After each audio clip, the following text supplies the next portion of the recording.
Search and retrieval operation sa nahugmak na tunnel sa Santo Tomas, Davao del Norte, palisuray yapon. Kung ano atong saron sa live report ni Jandy Esteban. Jandy.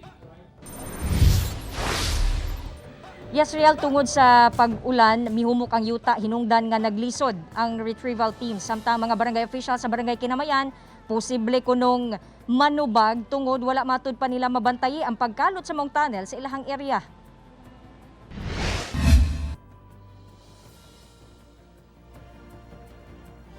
Tungod sa ulan, misamot kalisod ang ikaupat nga adlaw sa search and retrieval operation sa upat ka giingong treasure hunters nga natabunan sa nahugmak nga tunnel sa barangay Kinamayan, Santo Tomas, Davao del Norte. Tungod misamot og kahumok ang yuta, gipaspasan sa engineering team ang pagbutang og coconut timber aron mapugnan ang pagkolaps sa mga balay duol sa area.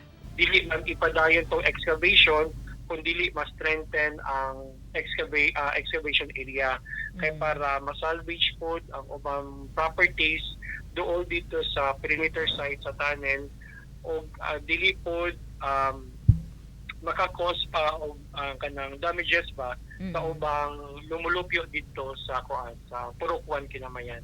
Gipulong na usab sa lokal nga panggamhanan ang pamilya sa upat ka treasure hunters o giingong nag-finance sa treasure hunting activity.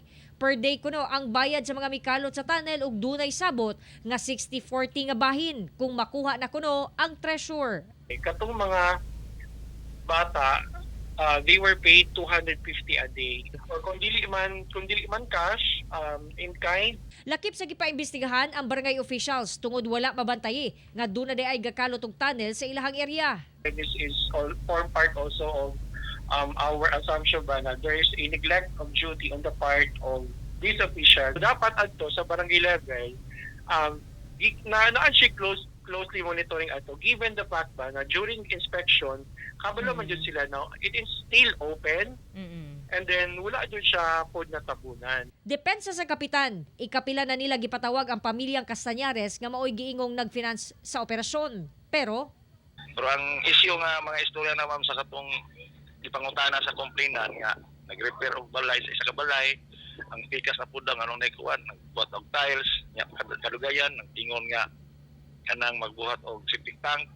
Yan kami ang mga barangay official, wala mi kabalo kay naami diri sa COVID na concentrate.